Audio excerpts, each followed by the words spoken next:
안녕하세요. 뉴스반장입니다. 25일 공수처에서 수사 중인 고발 사주 사건과 관련해 윤석열을 포함한 한동훈, 손준성, 김웅, 정점식까지 모두 무혐의 처리하려는 움직임이 있다고 알려드린 바가 있습니다. 여기에는 공수처에 숨어든 윤석열 최측근 검사에 암약이 일조를 하고 있다는 사실도 알려드렸는데요. 상식이 있는 사람이라면 누가 봐도 고발 사주 사건은 당시 윤석열 검찰청장의 지휘 아래 윤석열 친위부대로 불리는 검사들이 앞장서서 주도적으로 이루어진 정치공작 사건이라는 사실을 너무나도 쉽게 알 수 있습니다. 이들이 검찰 출신의 국힘당 국회의원들과 짜고 벌인 정치공작 음해 사건인데요. 여기에 김웅 의원과 정점식 의원이 등장합니다. 이걸 부정하는 건 국민들을 정말 우습게 보는 처사가 아닐 수 없는 거죠. 무혐의 처리가 될 걸 마치 아는 사람처럼 또 한동훈 검사장이 목청을 높이고 등장했는데요. 황희석 열린민주당 최고위원과 TBS 교통방송을 상대로 법적 대응을 하겠다고 전면에 나섰습니다. 한 검사장은 26일 언론에 입장문을 내고 황희석 씨가 지난 22일 TBS 유튜브 방송 국회 앞 유정다방에 출연해 제가 유시민 노무현재단 이사장을 잡기 위해 소위 검언유착을 했다는 취지로 구체적이고 악의적인 허위사실을 유포했다며 이같이 밝혔는데요. 그렇다면 무슨 내용을 말했길래 이토록 발끈하고 나섰는지 지난 22일 방송된 내용을 잠시 들어보시겠습니다. 2019년에 손혜원 의원이 아주 전격적으로 조사를 받죠. 목포에서 마치 투기를 했다라는 취지로 자기 조카에게 3천만 원을 정액하고 그 나머지 또 사람들 2명의 자식들하고 이렇게 3명이 공유 지분을 가지고 거기에 땅을 매입해가지고 했다. 옛날 그 목조 건물 남은 거. 이거에 대해서 이제 이게 투기다라고 하면서 난리를 핀 거죠. 무상 비밀을 이용해서 했다. 근데 그러면서 사실 손혜원 의원의 계좌, 재단의 계좌 전부를 다 털었어요. 틀었는데 아마 틀었던 거기에 뭔가 하나가 있었던 건데 그게 뭐냐. 이번에 최근에 손혜원 의원이 이때까지 본인 계좌를 다 뒤져봤대요. 왜냐. 뭔가 한동훈 검사가 손혜원 의원하고 노무현 재단 계좌랑 뭔가 연결이 되어 있다는 걸 암시를 했기 때문에. 그래서 그걸 뒤져봤더니 손혜원 의원 계좌에 50만 원이 입금이 되어 있더라는 거예요. 노무현 재단에서 50만 원을 손혜원 의원께 입금을 한 거예요. 그 돈이 500만 원, 5천만 원도 아니고 50만 원이고 그것에 대해서 강연비라는 것을 확인하면 금방이에요, 이거는. 근데 노무현 재단에 전화를 걸어서 이 50만 원이 뭐냐라고 물어보면 될 거를 그게 아니고 노무현 재단 계좌를 전부 다 보기 시작한 거죠. 그렇죠. 이거는 다른 문제야. 그렇죠. 이에 한 검사장은 이미 제가 노무현 재단이나 유시민 씨 계좌 추적을 한 사실 자체가 전혀 없다는 것이 수사를 통해 확인돼 유시민 씨가 지난 1월 직접 사과했고 허위사실 유포 혐의로 기소돼 재판 중인 상태라며 황 씨 말처럼 제가 유시민 씨 해코지를 위해 2019년 9월부터 10월까지 노무현 재단 계좌 추적을 했다면 통보 유예 기간이 끝난 지 오래라 노무현 재단이 은행으로부터 통보를 받았을 것이라고 주장했습니다. 이어 지난 18일 유시민 씨 재판에서 유 씨가 주장한 2019년 2월 노무현 재단 CIF 고객 정보 파일 확인은 제가 한 것도 아니고 시기적으로 이 사건과 전혀 무관한 데다가 CIF 확인은 수사 대상 계좌에 입출금한 계좌주가 누구인지 그 인적 사항만 확인하는 것이라고 설명했는데요. 이미 지난 18일 유시민 전 노무현 재단 이사장이 한동훈 검사장에 대한 명예훼손 재판에서 서울 남부지검이 은행의 금융정보 제공 통지를 유예해달라고 요청한 사실이 있다는 노무현 재단의 회신한 문건과 국민은행으로부터 받은 확인서 내용이 공개되며 계좌 조회가 사실이었음이 밝혀졌는데요. 이에 한 검사장은 CIF 개인인적 사항만 봤다는 황당한 주장을 한 바가 있습니다. 이 주장을 계속하고 있는 거죠. 노무현 재단의 계좌를 털어볼 수 있을 정도면 노무현 재단의 비사실이 있어야 되는 거예요. 범죄 사실이 의심되는, 범죄로 의심되는 상황이 있어야 되는데 그것을 지금 제시를 못하고 있는 거예요. 그 상황에서 노무현 재단 계좌 거래 내역을 영장인지 뭔지를 통해서 받아본 거죠. 50만 원이 오갔다는 이유로. 그렇죠. 네. 현재로는 50만 원밖에 없어요. 아마 그 외에도 없을 겁니다. 네. 그래서 이제 그러면 노무현 재단 계좌를 조회하고 추적할 수 있는 근거는 뭐냐? 그거에 대해서는 입을 다물고 있는 거죠.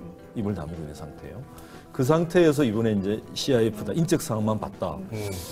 뭔 인적 사항인지 모르겠어요. 그렇죠. 그것만 봤지 계좌 추적가 아니래요. 노무현 재단의 네. 계좌에 네. 입금을 한 사람, 쉽게 말하면 후원을 한 사람들을 봤을 수 있고 거기에서 돈이 나갔을 때 돈을 받은 사람의 내역을 봤을 수는 있겠죠. 네. 그러면은 일단은 받은 것은 거래 계좌의 거래 내역을 전부 다를 봤을 겁니다. 사람 이름을 볼 수는 없어요. 그것만을 따서 달라라고 한들 그게 무슨 의미가 있냐고. 네. 그러니까 거래 내역을 다 봤을 거예요. 금액과 일자와 우리가 흔히 은행 계좌 잔고증명서 아니고 이 거래 내역 좀 뽑은 거 있지 않습니까? 그것 때처럼 일시 금액, 입금, 출금자, 입금자 이 내역이 나와 있는 것을 법원을 통해서 받아서 은행으로부터 받아서 아마 그것을 뒤지기 시작했을 거예요. 한 검사장은 또 황 씨 등이 1년 8개월간 선동위원 실체가 권원유착인 소위 검언유착 공작은 기자들조차 모두 무혐의 처분과 무죄 판결을 받은 상태라며 저에 대해서는 수사심의위원회가 무혐의 결정하고 추미애 전 법무부 장관이 선정한 수사팀조차 9번의 무혐의 판단을 한 데다가 제가 국회 증인 출석을 자청해도 여당이 부르지 못하고 있다고 떠들어댔는데요. 그러면서 이미 거짓으로 판명된 악의적 거짓말을 방송에서 한 황 씨에 대해 민형사상 조치를, 황 씨의 허위 주장을 회사 차원에서 유튜브로 방송한 TBS에 대한 민사상 조치를 할 것이라고 덧붙였습니다. 불가사의하기까지 한 한동훈 검사장의 오바, 마치 뭘 알고 있는 듯한 생각마저 드는데요. 결국 이것도 무혐의가 되는 걸까요? 입이 10개라도 할 말이 없어야 할 사람이 저렇게 태세전환을 하고 나온다면 분명 믿는 구석이 있는 거죠. 공수처에 숨어 활약 중인 윤석열 친위대 검사가 누구인지 정말 궁금합니다. 이런 가운데 그제도, 어제도, 또 오늘도 그의 헛소리는 쉬지 않고 계속됐습니다. 말을 하면 할수록 이재명 더불어민주당 대선 후보와 그 수준 차이만 확인시켜주고 있는 윤석열 국힘당 대선 후보. 오히려 말을 안 하는 게 지지율 상승이 되는 상황이니 윤석열의 적이 바로 윤석열인 셈인데요. 그럼에도 불구하고 오늘도 또 자신을 직격했습니다.